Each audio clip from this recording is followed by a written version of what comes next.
Hello guys, I am Akshay Kumar and you all are watching the sedative doctor. तो सबसे पहले तो आप सभी को सॉरी, क्योंकि मैं पिछले एक महीने से बिल्कुल इनएक्टिव था अपने यूट्यूब चैनल पर। एक भी वीडियो नहीं आ पाया यूट्यूब पर पिछले एक मंथ में, क्योंकि मेरे एग्ज़ाम्स चल रहे थे कॉलेज में। But now all the exams are over और अब वीडियो रेगुलरली आएगा डिफरेंट टॉपिक्स पर। बहुत सारे नए टॉपिक्स पर भी वीडियो आने वाला है। चलिए, तो आज की वीडियो के बारे में बात करते हैं। आज के इस वीडियो में हम डिस्कस करने वाले हैं ह्यूमन रेस्पिरेटरी सिस्टम या ह्यूमन पल्मोनरी सिस्टम से रिलेटेड एक डिजीज जिसका नाम है क्रोनिक ऑब्स्ट्रक्टिव पल्मोनरी डिजीज, यानी कि सीओपीडी। इसके नाम पे ध्यान दीजिए तो इसमें दो इंपॉर्टेंट वर्ड है, पहला क्रोनिक, दूसरा ऑब्स्ट्रक्टिव। तो क्रोनिक क्या होता है? जब कभी भी कोई बीमारी काफ़ी लंबे समय तक हमारे बॉडी में परसिस्ट करता है तो उस बीमारी को हम क्रोनिक डिजीज कहते हैं।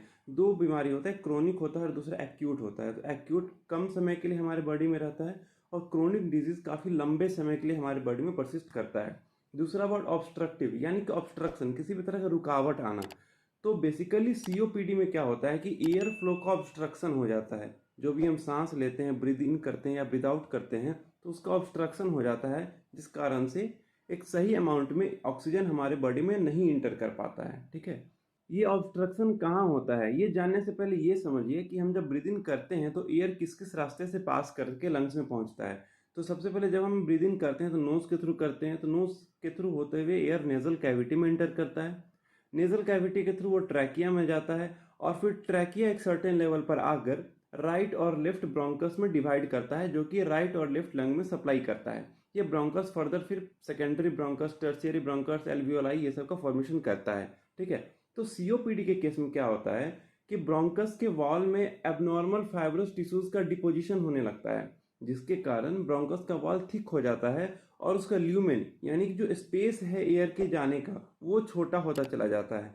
उस ल्यूमेन के छोटा होने के कारण उसके थ्रू एयर फ्लो सही अमाउंट में नहीं हो पाता है। जितना अमाउंट में हमारे लंग्स को चाहिए एयर, जितना अमाउंट में हमारे लंग्स को ऑक्सीजन चाहिए, उतने अमाउंट में उसका एयर फ्लो नहीं हो पाता है। ठीक है, और ये कंडीशन ज़्यादातर राइट ब्रोंकस में देखा जाता है। सिर्फ यही नहीं, एक्चुअली रिस्पिरेटरी सिस्टम से रिलेटेड कोई भी डिसऑर्डर हो, ज़्यादातर राइट लंग्स में ही देखा जाता है। तो अब सवाल आता है कि राइट साइड ही क्यों ज़्यादा प्रोन होता है हमारे रेस्पिरेटरी सिस्टम में किसी भी टाइप के डिजीज़ के लिए, किसी भी टाइप के रेस्पिरेटरी डिजीज़ के लिए? तो उसके पीछे दो कारण हैं।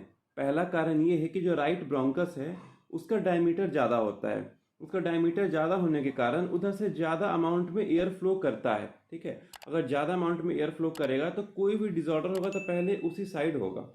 सेकेंड रीजन, दूसरा रीजन ये है कि जो राइट ब्रोंकस है वो ट्रैकिया के साथ ज़्यादा एंगल का फॉर्मेशन करता है। यानी कि ट्रैकिया को अगर आप देखिए और राइट ब्रोंकस को देखिए तो वो ज़्यादा एंगल आपको दिखेगा ट्रैकिया और राइट ब्रोंकस में as compare to trachea and left bronchus. That's why right bronchus में एयर इजीली इंटर करता है देन द लेफ्ट ब्रोंकस। तो यही दो रीजन है जिसके कारण our right lung is more prone to any type of respiratory और पल्मोनरी इन्फेक्शन। ठीक है, तो ये तो बात हुआ सीओपीडी के इंट्रोडक्शन के बारे में कि सीओपीडी बेसिकली है क्या। अब आगे बात करते हैं कि सीओपीडी क्यों होता है, इसके होने के कारण क्या क्या है, इटियोलॉजी क्या क्या है। तो सबसे पहला और सबसे इंपॉर्टेंट इटियोलॉजी है ऑक्यूपेशनल एक्सपोजर, यानी कि आप जहाँ काम कर रहे हैं उसके आसपास का सराउंडिंग इन्वायरमेंट कैसा है उस पर भी बहुत ज़्यादा डिपेंड करता है।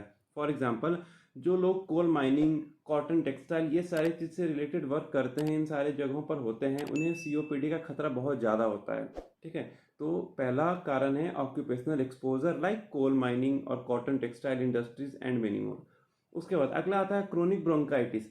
अगर आपको काफ़ी लंबे समय से क्रोनिक ब्रोंकाइटिस है तो ये क्रोनिक ब्रोंकाइटिस का एक्चुअली कॉम्प्लिकेशन माना जा सकता है सीओपीडी। क्रोनिक ब्रोंकाइटिस क्या है इस पर मैंने पहले भी एक वीडियो बना रखा है, आप जाकर वहाँ देख सकते हैं। ठीक है, क्रोनिक ब्रोंकाइटिस के बाद अस्थमा।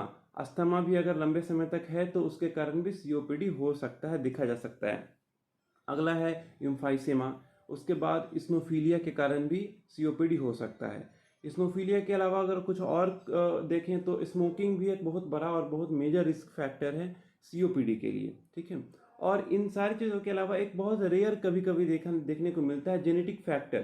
कभी कभी सीओपीडी जेनेटिक फैक्टर्स पे भी डिपेंड करता है, जेनेटिक फैक्टर्स के कारण भी हो जाता है। ठीक है, तो ये तो बात हुई इटियोलॉजी के बारे में। तो अब बात करते हैं सिम्टम्स के बारे में कि सीओपीडी के पेशेंट्स में क्या क्या सिम्टम्स देखने को मिल सकते हैं। पहला सिम्टम है सीवियर डिज्निया। डिज्निया मीन्स होता है डिफिकल्टी इन ब्रीदिंग, यानी कि सांस लेने में कठिनाई। इसे हम मेडिकल टर्म में डिज्निया कहते हैं। तो सीओपीडी के पेशेंट्स में बहुत ज़्यादा दिक्कत होगा सांस लेने में। अगला, पेशेंट्स में चेस्ट पेन हो सकता है। तीसरा, पेशेंट का रिस्पिरेटरी रेट बहुत ज़्यादा होगा, पेशेंट बहुत तेज़ी से सांस लेना शुरू कर देगा। चौथा, पेशेंट को बहुत ज़्यादा थकान, बहुत ज़्यादा वीकनेस होगा। उसके बाद स्पूटम डिस्चार्ज होगा पेशेंट को।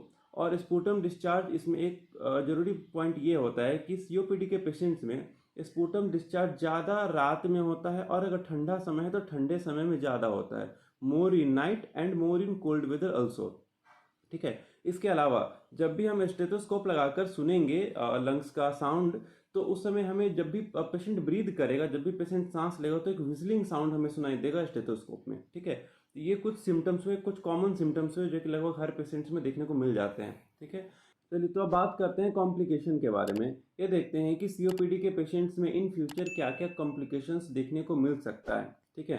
तो सबसे पहला और जो सबसे इंपॉर्टेंट कॉम्प्लिकेशन है वो है right ventricle hypertrophy and right ventricle failure. ये दोनों बहुत ही मेजर और बहुत ही कॉमन कॉम्प्लिकेशन है सीओपीडी के पेशेंट्स का। इसके अलावा रेस्पिरेटरी फेलियर भी हो सकता है। फिर बहुत ज़्यादा वेट लॉस होगा, एक्सेस वेट लॉस होगा सीओपीडी के पेशेंट्स में। ठीक है। इसके बाद बहुत ज़्यादा मसल वीकनेस होना शुरू हो जाता है। फिर पेरिफेरल इडिमा देखने को मिलता है। तो ये सब कुछ कॉमन कॉम्प्लिकेशंस हैं। हाँ, कभी कभी ओस्टियोपोरोसिस भी होता है सीओपीडी के कारण। अब ये सीओपीडी के कारण ओस्टियोपोरोसिस कैसे होता है, ये अगर आपको जानना है तो मैं इस पर एक सेपरेट वीडियो बनाऊंगा इसे एक्सप्लेन करते हुए। ठीक है। अगर आप जानना चाहते हैं तो कमेंट सेक्शन में बताइएगा। ठीक है। तो ये कुछ कॉमन कॉम्प्लिकेशंस हुए। इसके बाद इन्वेस्टिगेशन के बारे में बात करेंगे, कैसे इन्वेस्टिगेट करेंगे कि इस पेशेंट को सीओपीडी ही है। ठीक है। तो उसमें कुछ मेजर जो टेस्ट हैं वो है, पहला चेस्ट एक्सरे, दूसरा CT scan of the chest, तीसरा ब्रोंकोस्कोपी भी करते हैं हम पेशेंट्स का, और चौथा पल्मोनरी फंक्शन टेस्ट करते हैं। बेसिकली इन 4 टेस्ट से हमें ये कंफर्म हो जाता है कि पेशेंट को सीओपीडी ही है। ठीक है। अब चलिए, अब आगे बात करें मैनेजमेंट एंड ट्रीटमेंट के बारे में। तो सबसे पहले मैनेजमेंट में हम पेशेंट्स को स्मोकिंग अवॉइड करने के लिए बोलते हैं स्ट्रिक्टली। अगर पेशेंट स्मोकिंग करता है तो उसे स्मोकिंग अवॉइड करने के लिए कहते हैं। दूसरा, अगर पेशेंट का ऑक्यूपेशनल एक्सपोजर कुछ इस टाइप का है जो कि मोर प्रोन है सीओपीडी से रिलेटेड, जैसे कि मैंने पहले भी बताया था, कोल माइनिंग हो या फिर कॉटन टेक्सटाइल इंडस्ट्रीज में काम करता हो, तो हम पेशेंट्स को ये बोलते हैं कि ऐसे एक्सपोजर से बच के रहने के लिए, ऐसे एक्सपोजर में ना जाने के लिए। ठीक है। तो मैनेजमेंट, तो ये बहुत इंपॉर्टेंट 2 मैनेजमेंट हुआ। ठीक है। उसके बाद ट्रीटमेंट में, इसमें हम ब्रोंकोडायलेटर्स देते हैं पेशेंट्स को, ग्लूकोकॉर्टिकॉइड ड्रग्स देते हैं, म्यूकोलाइटिक ड्रग्स देते हैं। उसके बाद ज़रूरत पड़ने पर नेबुलाइजेशन और ऑक्सीजन इनहेलेशन भी कराते हैं। ठीक है।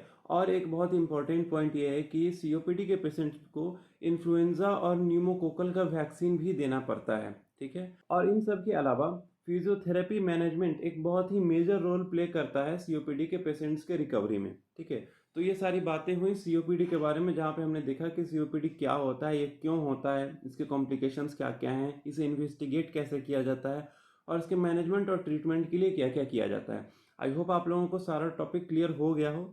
अगर कुछ भी डाउट है तो आप कमेंट सेक्शन में पूछिए, या फिर हमारे इंस्टा पे हमें डीएम कीजिए। हमारे इंस्टा का जो आईडी है वो आपके स्क्रीन पर पॉपअप हो रहा होगा।